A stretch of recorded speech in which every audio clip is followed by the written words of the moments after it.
Welcome to episode number 23 of NF Magazine's official weekly podcast, NF Show. My name is Noah, and my co-host in this episode, as always, is Mr. Evan Campbell. How's it going, Noah? Well, you know the routine. When there's nothing to talk about, you have to dance for the audience. I'm having a really good night, and we really don't have a lot to talk about. But we have a full episode in store for you. Rest assured, even on weeks that we think that it's going to be a 10-minute episode, usually something magical happens, and we have a full podcast for you. So what is on the docket for this episode? First of all, we are going to have Shovel Knight impressions from a surprise guest who's not going to be on the show right this episode, but has been on the show previously. So if you can start to do your predictions right now and figure out who that is, that'll be coming up. Of course, Evan and I have some very brief stories about what games we've been playing, and then we're going to get into our main discussion topic, which are games that were kind of overlooked at E3.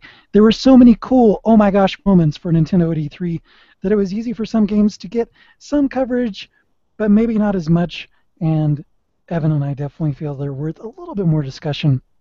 Yes, even after 3 weeks, E3 continues to give us a bountiful harvest to talk about. But I've also got a lot of Mountain Dew, some good vibes. I'm going to be so caffeinated for this. I hope that I'm intelligible. And fortunately, Evan will be doing the feedback after our main discussion topic, and then we'll be wrapping up. If you have any comments or thoughts on the show, please send them in. You can send them in via email to show@nfmagazine.com, or you can leave comments just below the video here on our channel at YouTube, youtube.com/nfmagazine. And we also have Twitter handles, which we will reveal at a later time in this episode. We always love to hear from you out there. And if you were one of the folks who were unfortunately dealing with the trials and tribulations of our Here Today, Gone Tomorrow iTunes feed, apparently that is fixed. Now we are back on iTunes. Apple got in touch with me and said, oops, we're sorry, there was an issue when we were grabbing your feed. You're back up. If you go to our show page in iTunes, on the website, or on the internet, you know that thing out there that we send things out over? If you go out to the internet and look us up on iTunes, last I looked, it wasn't showing any episodes, but it was showing some of the most wonderful reviews I've ever read for a podcast I've done. And I'm hoping that maybe this week episodes will start showing up there too. Either way, fret not. If you're a subscriber or if you are a new subscriber to the show via iTunes, all the episodes will be there. I've definitely checked that. That is good to go. And new people who want to subscribe via that and get audio only, just a day and a half after we record the show live on YouTube on Monday nights, you can get it then on Wednesday. Just subscribe there. Or if you have some other kind of feed player that you like to use, you can get our audio-only RSS feed at the official website for NF Magazine, nfmagazine.com. We also have an announcement that will play out as the episode goes on of who our special guest co-host is going to be next week. So that's something else to look forward to. Evan chides me about this. I get into these overlong introductions, but the good news is I'm finished now. Wait, no, there's more.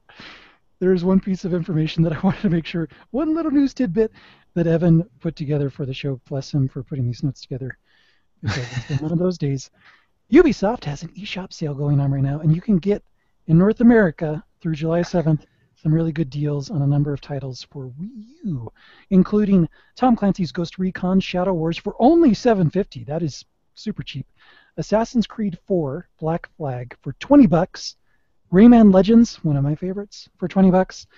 And also Zombie U, which has seen some really awesome discounts at other locations. But if you missed that, it is available on sale for $22.49 on the eShop. Now, Evan, do you have any of these titles in your collection? I used to have Zombie U. I used to have Rayman Legends. I've never played Assassin's Creed Black Flag. But the one I'm looking to pick up possibly on 3DS is Tom Clancy's Ghost Recon Shadow Wars, because that was actually a launch title for Nintendo's latest handheld.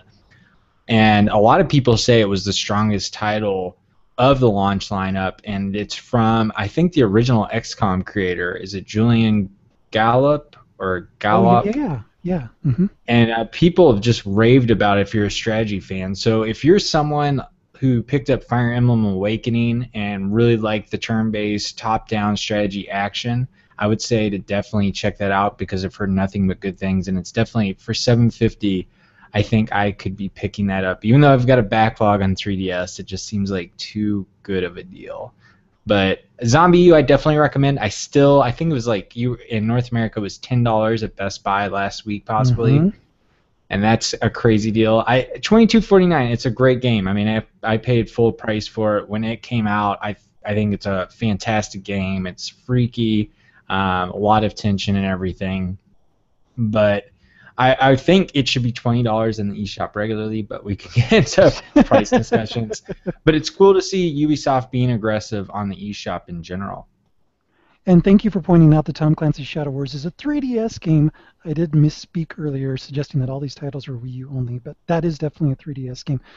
Is Are any of these else 3DS games, or are they on both platforms? I don't think they are. It's one or the other, right? They have them across both platforms. I mean, none Okay. of the games that we listed, but there's plenty of other games. I know that there's Tom Clancy's Splinter Cell 3D for 3DS, and then there's Blacklist for Wii U that I think's 22.49 as well, the same price as Zombie U. And that's a game I reviewed for NF Magazine. I think I gave it a 6.5. The single player is really cool. It's just unfortunate the multiplayer was pretty wonky on Nintendo's Wii U. I don't know if it was Ubisoft. I feel like coding because I've played plenty of Call of Duty games on the system that have run relatively well. But still, if you're looking for a single player experience, I think Blacklist is a great game, and that's another one you could throw on the list to look at. Excellent. So, listeners out there, have you already purchased these games, or are you on the fence and are now going to go for it and dive in now that the sale's out here? Let us know. Tell us what you think about the games that are on sale. Are there any that you would recommend playing or staying away from, or are there ones that you're going to dive into? If you are diving into a new one, I would definitely like to hear your feedback, as I feel kind of like I made a bad decision when I got Sonic Lost World last week, and I, I I think I might get some catharsis if someone says like, "Oh yeah, I got this game," and "Oh, well, I'm glad I got it on sale." But I wish I wish we were I wish we would go back because you had the typical Sonic cycle, I think, when it was released. And we only started doing the NF show this year, but we used to do the Heartcast the past couple of years. And I remember when that game was announced, how excited you were. And you actually played it at PAX oh, Prime. And hmm. I think you thought it was hard, but you enjoyed it, and you were planning on getting it. But then the reviews hit, and you got timid about it, and then you waited, and then you found a deal on it and felt pretty good about it, and then you actually played the game, and now you're like bummed out again. It's just like I feel like it just goes perfectly.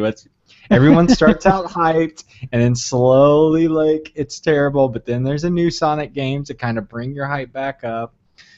But you've enjoyed some of them. I'm being a little too rough. You really like Sonic Yeah. Color.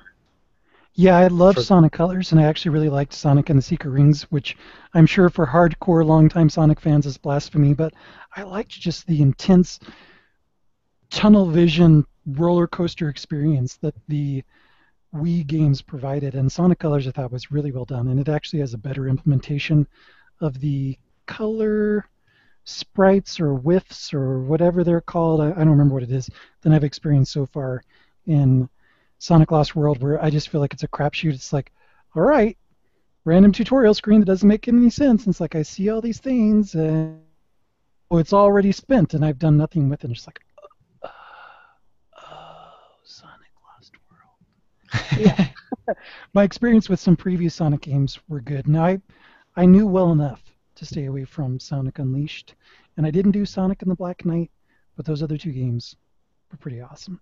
So yeah, that was my experience with Sonic. It's another Sonic tangent, Evan. But with that, I didn't actually play Sonic Lost World in the last week, which, given what I just said, probably isn't a big surprise. But both Evan and I have played a little bit of games on our Nintendo systems.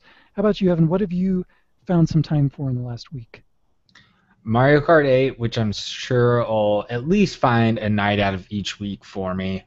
Probably playing online. I did actually play a little more single player because I'm trying to 3-star all of the cups from 50cc to 150cc, and part of me thinks I'm just too old for this. Like, I think I talked about it last week, where it's just I had a couple of times where that final lap, or like I could see the finish line. It was like blue shell, red shell, green shell. 4 racers go by me, and it was just like, all right, you decided you didn't want me to win this, so that's what happened. It had nothing to do with me being perfect the entire time. Like, and I just don't know if I have the patience or care as much. I feel like Mario Kart 8 has become. I haven't done many of the time trials, and I do enjoy doing that, but I think it's just going to mainly be a multiplayer experience. I'm right now tentatively. I plan on still doing the 3 stars, but I did do multiplayer, and there was actually one of our listeners or viewers who I've been friends with on the Wii U, I think since the beginning, was able to join a match. I was playing with a group of friends, and that was really fun. But how I play, and I know that you got to play with some friends, Noah, is I play online with Skype.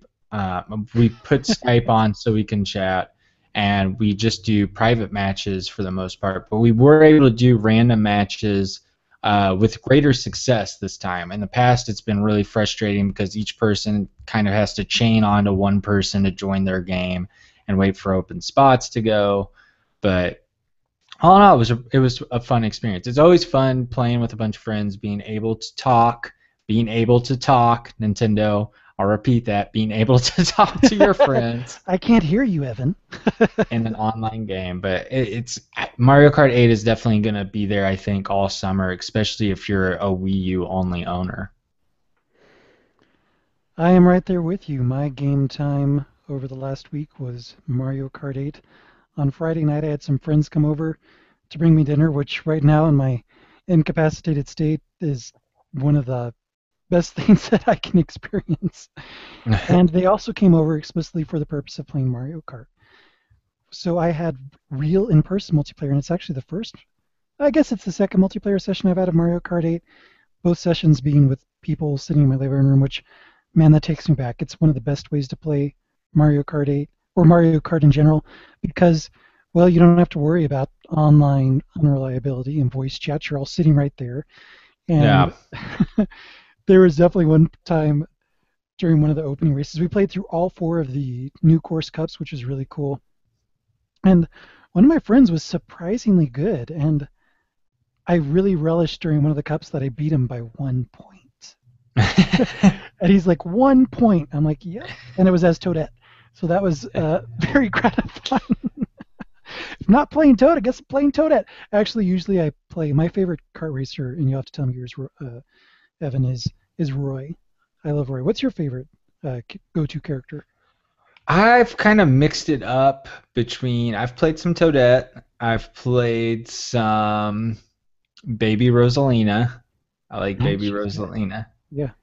I mix it up mainly with the smaller racers. I like having more of the maneuverability, but I think it'd probably be smarter to go for the bigger speed guys and gals for the 150cc because I definitely could learn the turning mechanics for that, and I think the speed would be important for those bigger races than just the maneuverability and everything. And you get knocked around a lot, especially if Mm-hmm. you're playing. But online, I've been pretty successful with the smaller racers, which has been great. I also had one really gratifying moment during one of the opening cups where, and this just takes me back to split screen multiplayer craziness from years and years ago. But I was racing and I was about to get to the finish line, and my very skilled friend, one of them was very skilled and one of them was not very skilled. He was right behind me and I could see it in his screen. I still haven't figured out, because I'm lazy, what button you push to look behind you and see the rear It's view. X. It's Okay, the thanks. X button.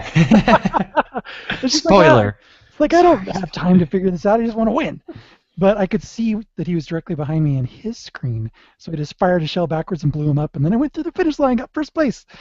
And he's like, "How did you see me?" And I'm like, "I just looked at your screen on on the TV," which is Did he like the pull? worst thing in balloon battle, right? Because you're playing balloon battle and it's like, I'm going to hide out right here. not going to find me. And sure enough, they can see you on the other screen because they're sitting right next to you. It doesn't take a lot of ability, but it was pretty satisfying. Did any of your friends want to bust out the old Nintendo 64, like four screen cut off cardboard pieces that you tape to and everything so you I can't didn't screen know watch? about that. No, what I is? never.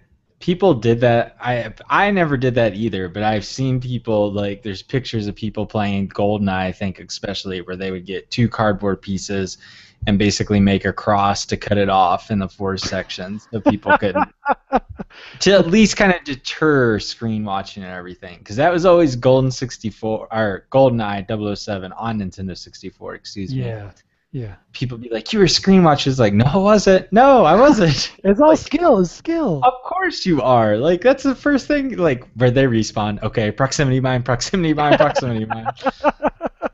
Going to watch them. But yeah, that's fun getting to play locally with people. That's always a lot of fun. I haven't been able to do that. I've played with Brandon, my wife, online. She played two-player, but she's not the biggest Mario Kart person.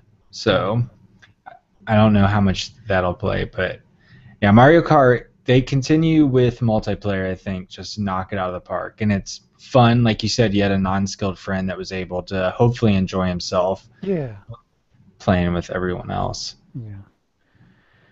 And did you actually got a little bit more time in with NES Remix? Do you have any additional comments about that? I know you've played it before.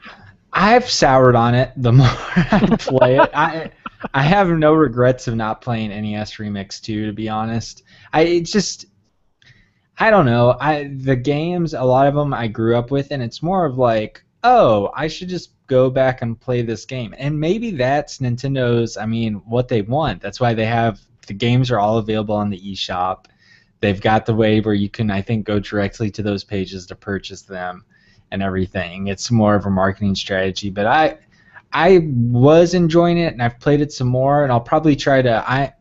I'm OCD and feel like I need a 3-star every little thing, so I get the gold box around it, and to fully beat it, which I don't know why, but it'll be a really slow burn. It is a good game, I feel like, especially now that the Wii U has the quick startup screen to just if you've Yes. got like 5 minutes to burn or something, and you don't want to like fully engage like Mario Kart 8, you can't do a cup or anything. I guess you could do time trials, but I found it a good way to just kind of spend some time. And I just play on the gamepad for all intents and purposes, but I think it's very average.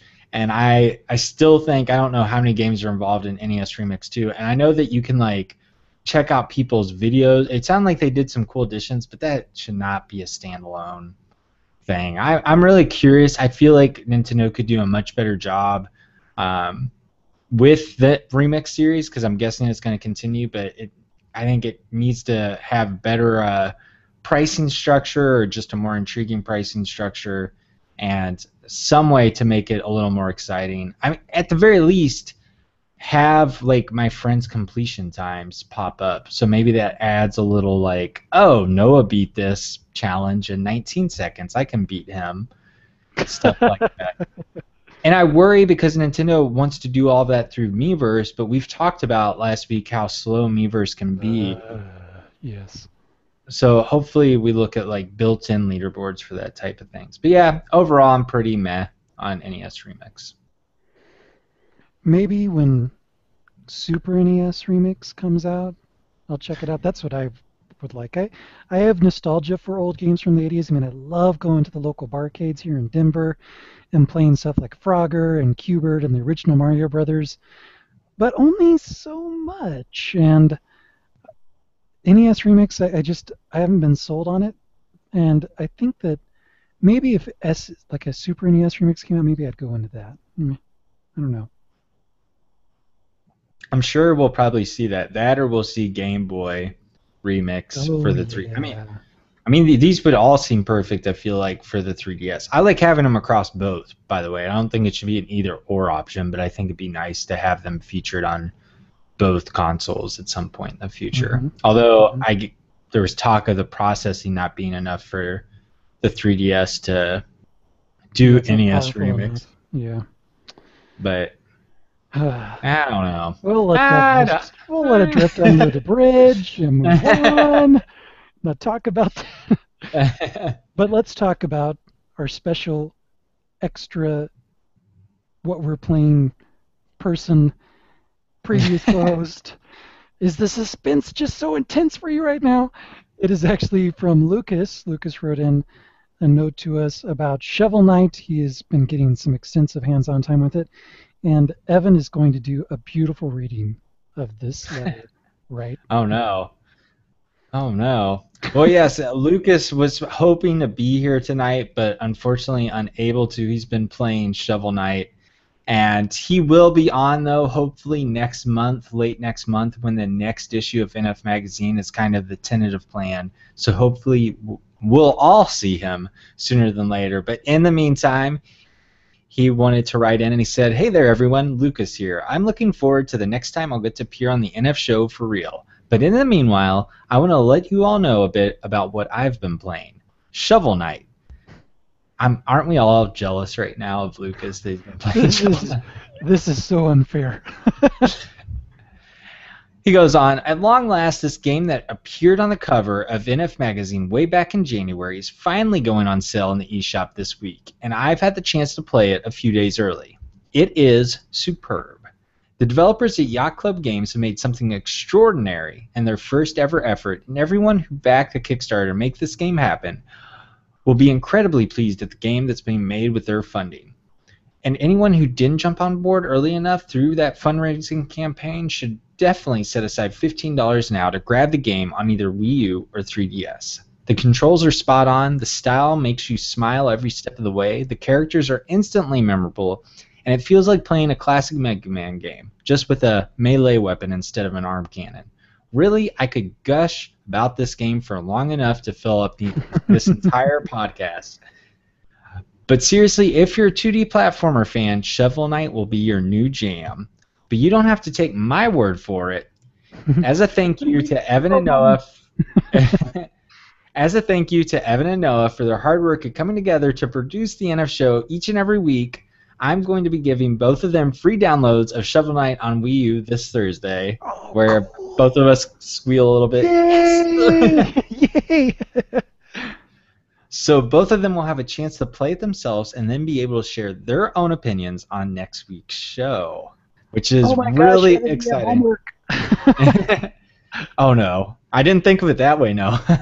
No, it's going to be really cool homework. It's going to be fun. You're one of those kids in school, I see. I love homework.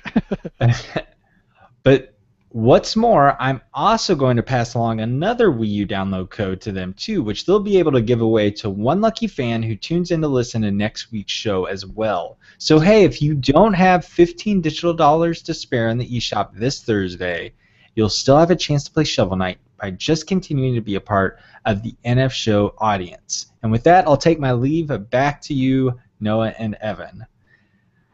Oh. Thank you so much, Lucas. I am so excited about this. This is such great news. And I also feel like I can be visibly excited about it on the show because it's not, I mean, we also get to give a copy of this game away, and we've been talking about it for so long, and we get to play, and it's like everybody wins. It's pretty awesome. I'm very excited. Thank you very much, Lucas. Yeah, so be sure to tune in next week. We'll have the ways to be a part of the Shovel Knight Wii U giveaway, so you can be playing Shovel Knight with us and share your opinions and see how they compare to our opinions. That almost sounds like there's a right opinion and a wrong opinion. No, not at all. Everyone's opinion has merit. Let's get into our discussion highlight topic situation, overlooked games. I don't want to make it sound too grandiose because at this point I'm not sure if it's going to be like 5 minutes. I liked it. It was great. Very descriptive. We have 4 titles we're going to talk about, and there are multiple genres. Although I guess there's 2 genres really. We have RPGs and we have a party game. So we have 4 titles. 3 of them are RPG. Well, I guess action RPGs. So it's not pure RPGs, and one of them is a party game. We actually, yeah, Evan. We're gonna have to work through this game by game. Okay. That sounds like a plan. So first up, we have from Level 5 Games, one of Evan's and my favorite developers, Fantasy Life, an RPG that's coming to 3DS later this year. Now, I definitely once when I was totally glued to my computer for the Nintendo Treehouse segments and Fantasy Life came out, it's like, yep, well, gonna be unproductive a little bit here. I'm gonna have to listen to this because I wanted to see what the structure was like. Is it going to be like London Life and that previous Professor Layton game? Is it going to be more like Dragon Quest? Who knows? What were the impressions that you had, Evan, once you got to see more of what the game was about?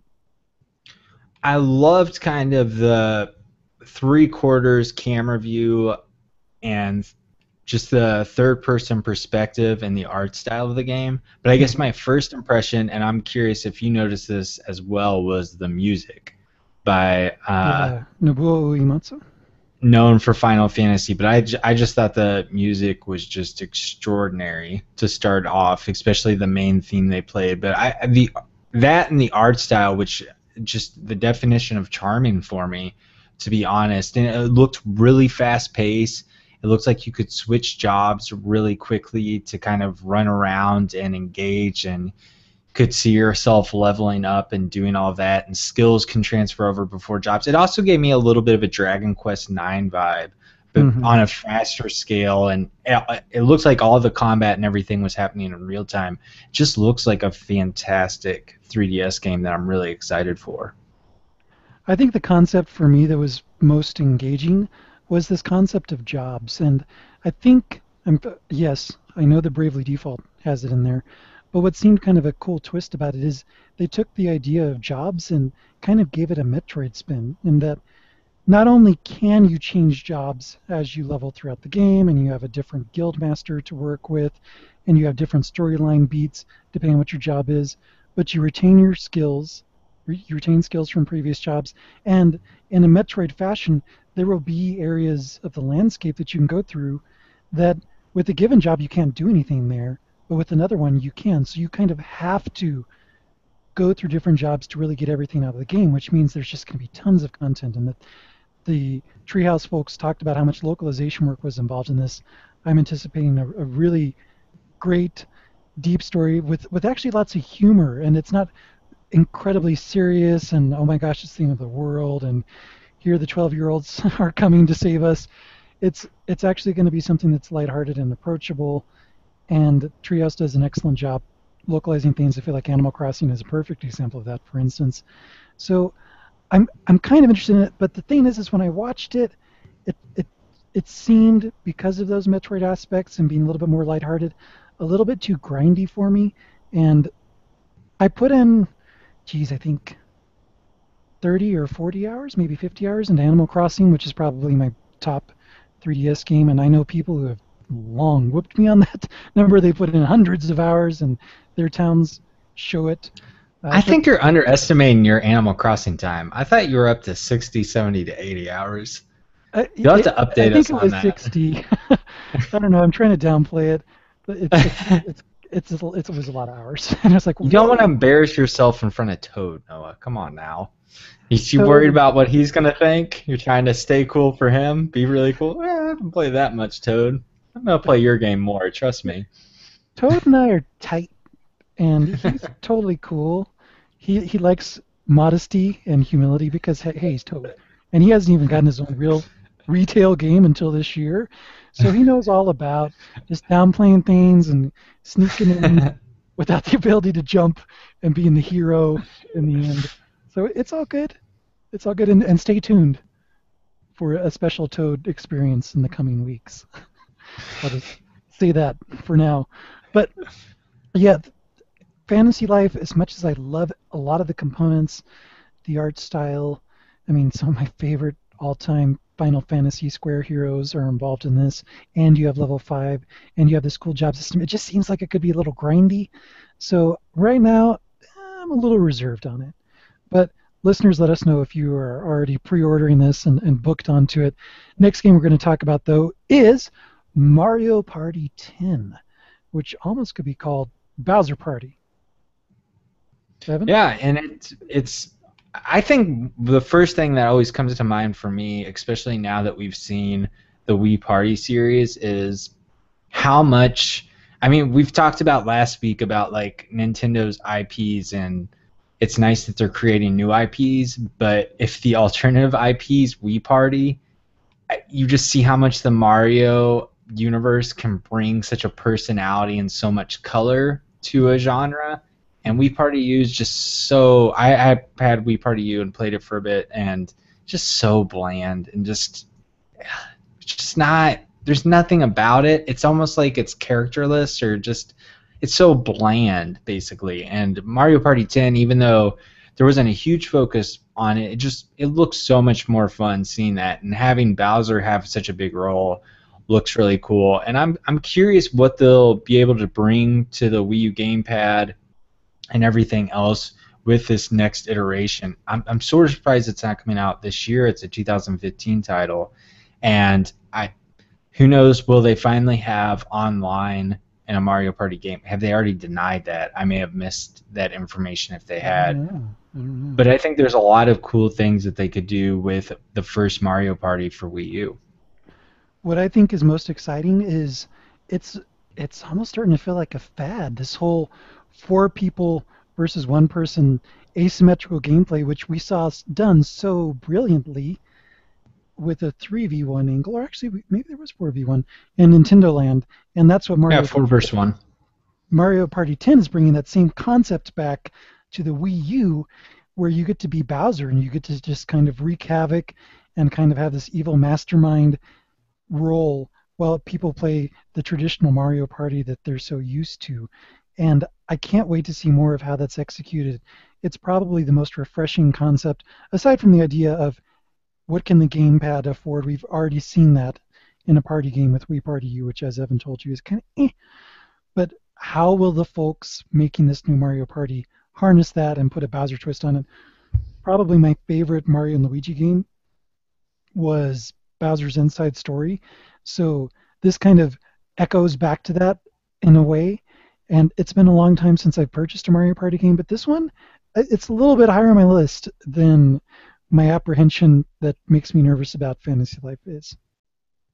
It could also be, depending on how they kind of place it next year, I feel like it could be a great January or February game when there's Yeah. usually kind of a lull across the board, all consoles. And Nintendo seems to, so far, we've talked about, we think some of those 2015 games might get pushed back even further out, but it'd be really nice to see Nintendo come out swinging with a Mario Party 10 game, especially if there's a good value proposition, because obviously with Wii Party U, they included a Wii Remote if you went retail. I'm curious if we'll see something like that with Mario Party 10, or maybe a reduced cost for buying it brand new. So there's a lot of cool things they could do. And like you said, the whole Bowser thing with the gamepad sounds really unique and fun. Mm-hmm. Game number 3 of 4. If you have been listening to our podcasts over the years, you should probably not be surprised that Evan used his editorial discretion to include this game in the list. Monster Hunter 4 Ultimate, coming Yes. to 3DS, and something Just that I know just Evan is so 3DS, which is I am super stoked. I feel like it's a bummer though that it's not coming to Wii U as well, like Monster Hunter 3 Ultimate. And the argument to be made is it will have online on the 3DS version this time. But my my counterpoint would be, you don't have dual sticks built in on a regular 3DS. You have to buy Mhm. the Pro adapter, and it's cool seeing these monsters on a big screen, even if it's just Oh a yeah. upper res or a cleaner version of that. But still, for 3DS, it's a huge heavy hitter. Monster Hunter 4 Ultimate gonna have online play on the handheld for the first time, which is really cool, and it looks fantastic. For anyone that hasn't played, it's just such a great action game, and this is something I'll probably be hammering home throughout the next months. It comes out in early 2015, so there's a little bit longer of a wait, but this is a series that I've talked to Noah about getting involved with for over and over, because it's such a great co-op experience. There's nothing about it that's competitive. You're really working together in tandem in a real-time action-based game where it's like you're taking down these bosses from other regular action games, but it's in this cooperative multiplayer setting. And yes, it can be grindy at some point, but since you're playing along with someone, I feel like it can make the experience so much more fun. And it's a series that definitely has a very uh, tough learning curve. But Mm-hmm. once you're able to kind of like break through that barrier, it just really clicks with you. And I'm hoping maybe Monster Hunter 4 Ultimate will be Nova's entry into the series. Evan, you are just such a kind, optimistic soul.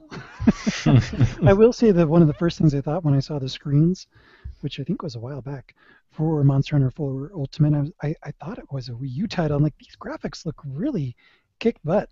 It's a very nice use of 3DS's hardware, and I'm probably overstating my impressions because, well, I don't know, that was probably a year or two ago, but it definitely looks beautiful.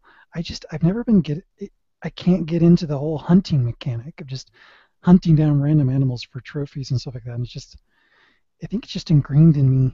And if I can't get really behind some part of the full concept, the core concept, it's hard for me to get into the game. So Maybe Final Fantasy Explorers will be more up your yeah, alley then, since that's a game we haven't talked about, but and it's not announced for the West yet, although I think some trademarks popped up for it. But Square Enix is basically making the Crystal Bear series, or not Crystal Bear. That Crystal was a Chronicles. Yeah. subtitle of the subtitle, Crystal. They're making a Monster Hunter. It's a ripoff. I mean, and not that a ripoff or a clone can't be fantastic, but you're going to be hunting. What are they? Ifrit and summons. You're Espers. basically, Yeah. yeah, you're going to be hunting summon beast and tackling them with 4 people. I think they said that's online, and that could be really cool. So I'm guessing you don't have a problem hunting those things down. I've hunted those things down in the past, but it So wasn't a that's okay. hunting thing. It was because that sounds like a contradiction. I'm being a hypocrite. It was Yeah, I parts of wanted the to get that in story. there. There was a dungeon involved. There was a quest. It wasn't just like, hey, check out that uh, flock herd herd of animals. Go kill them all, and bring back their heads and their tails, and we'll turn them into armor that you wear. That, And the that blood will is still be not dripping down your face. that is not Monster Hunter. Yes, it is. Yes, you do hunt on monsters, but there is a reason, and there are, especially Monster Hunter 3 Ultimate. There's a reason for you going to hunt after some of the beasts. There is a storyline if you play the single player. You got to give Mm-hmm. these games a chance. You're gonna have to give Monster Hunter 4. There's no more Mr. Nice Guy. You're just gonna play it. You're gonna play it. Evan's just getting hard edging this. It's crazy. All right, so fourth game, so we have enough time to include the feedback. Evan, talk to me about Persona Q.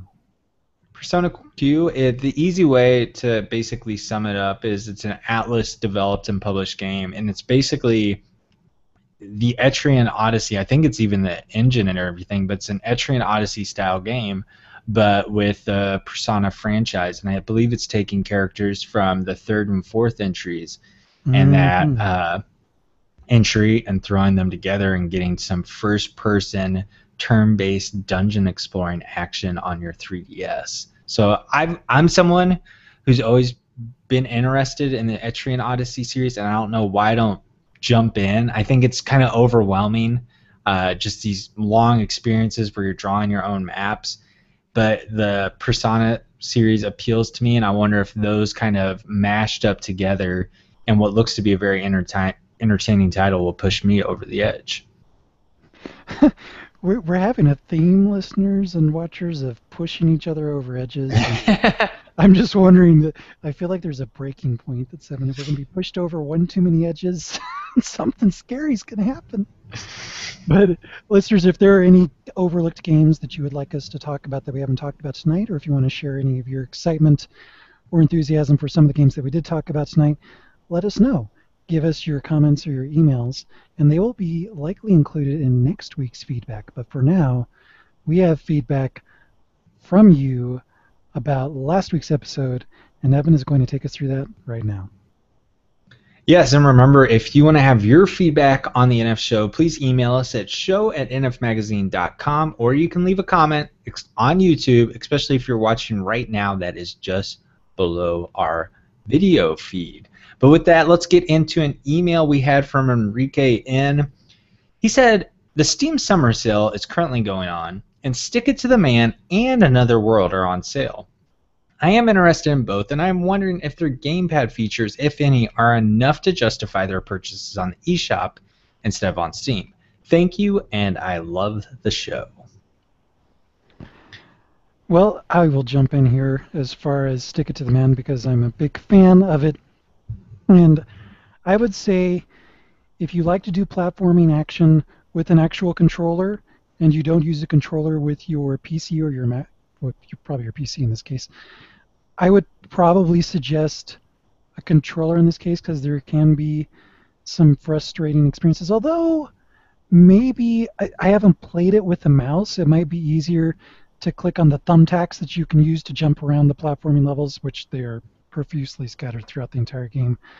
I kind of feel analog sticks were nicer, but the other thing is it's probably one of the first games on Wii U at all for me, and I haven't played Zombie U. And I know this is another great example, but it's the first game on Wii U that really impressed me with its execution of the gamepad. Now, as I did mention last week, I did get a little bit bored with it, and it's like, all right, I just need to use regular control sticks. And I think it's because I'm stuck on a couch and I'm just trying to burn through games and stuff like that. But if you want to be impressed with a really cool use of the gamepad that you might actually enjoy using all throughout the game, I would say get it on Wii U. Now, Another World, I played that when it first came out years and years ago. Love that game. I don't know if it has any gamepad specific features. Those are my opinions, though. I don't want to just be the sole person here. Evan, what's your take? I don't know about Another World either, but I do know it's on 3DS. So if that's a game that you'd possibly want to play on the go and anywhere, yeah, I would keep that in consideration. As for Stick It to the Man, the only thing that I could say is if you like to play off TV and also the touch functionality, which I found to be pretty cool, you may want to go with the eShop version. But it really just depends on how you like using your Wii U and your gamepad and tandem and everything. But either way, both are great games, and I hope you pick them up either way and get back to us with some impressions. And thank you for writing in, Enrique. Let's move over to some YouTube comments. The first one is from one of our favorite people who writes in all the time, Nintendo Dude GCN. He said, regarding the Me First issues and annoyances, I couldn't agree more. The slowness is painfully frustrating, but I often just deal with it. I've also been experiencing the same kind of activity feed issues that you've been seeing, Evan. In fact, I get these issues on any device I use, except for the Wii U. Hopefully Nintendo continues to put effort into Miiverse to make it more enjoyable and user-friendly. Regarding my outlook on the 3DS, if people remember, he kind of talked about being disappointed with the E3 2014 lineup for Nintendo's handheld. He updated and said, regarding my outlook on the 3DS, even with the announcement of Codename Steam, I'm still a bit disappointed with the lineup as of now. I sort of have mixed feelings about Codename Steam in general. I'm definitely surprised by the title, and I'm so glad that Nintendo is moving forward with another new IP. The gameplay and the style of turn-based strategy also piques my interest, even though I'm more of a traditional turn-based strategy guide. The art style and the story, though, seem a little too over the top for me. I'm not sure if it's something I'd be able to get into. That's really interesting because for me, I'm more of an RTS guy. I'm not so much a turn-based strategy guy, so I can definitely empathize with you on that. And I've never played a strategy game with such an outlandish premise and art style. But I have a long weakness for really weird, esoteric games, whether it's from art style or concept. So for me, that's kind of like catnip, for lack of a better word. But I can definitely see where you're coming from, that some people may just be kind of turned off by that. I really want to see a little bit more of how the gameplay plays out, and I've got a to-do list item that I need to take care of to watch some of that Treehouse coverage. But until then, hard for me to say, but I can understand where you're coming from. Yeah, and Nintendo Dude, I would say I'm with you, and I think it's something that we've iterated on and discussed here regarding the 3DS, Noah and I were both surprised. I think we thought we were going to see a lot more new announcements for Mm-hmm. the 3DS, especially since Nintendo's. If you look at their financials for this fiscal year, which we've gone over before, 3DS is where they plan to make the most money, and they plan to sell as many of those units as they did last year. So they don't see it as in decline; they see it steady. So that leads me to a couple of thoughts. First off, I think that they may have decided to do more 3DS announcements that may not be huge franchises, but still cool games. Could be coming in a Nintendo Direct maybe next month or Mm-hmm. August. And then the second thing, I think the Wii U eShop is getting more and more engaging, and we're seeing lots of titles start to hit, which is great. Another World last week. We get Shovel Knight this week. Armillo comes in next week plus Virtual Console. It's cool to see these digital stores, but 3DS always has really cool titles. And if you remember last summer, there were the really big games. I think Mario and Luigi came out in August, but around that same time we got um, SteamWorld Dig, which was one of my favorite games Oh from yeah. last year. And then the other summer game was Attack of the Friday Oh, Monsters one of that my came favorites. out. I mean, those were two of my favorite games that came out kind of in the lull period. So I can only hope. And since earlier this year, we've seen a new Steel Diver, free to play Steel Diver, and Rusty's Real Deal Baseball, which I think have been great games. Hopefully, we'll see a couple of more of those to kind of fill in the gaps before we get to Smash Brothers and the Pokemon remix.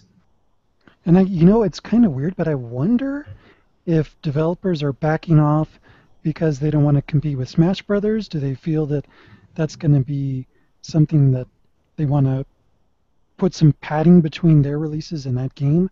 Or has Nintendo told them that there's a new handheld coming around the corner that will be surprised with next year, and they're starting to work on that? I don't know, but I I don't know about that. I mean, Iwata, we've talked about this. Iwata said that third parties were now coming on board because they hit the 45 million mark. But judging from E3, at least that we didn't see EA coming yeah, back. We didn't see Ubisoft coming back. I don't know if Activision's released anything on it.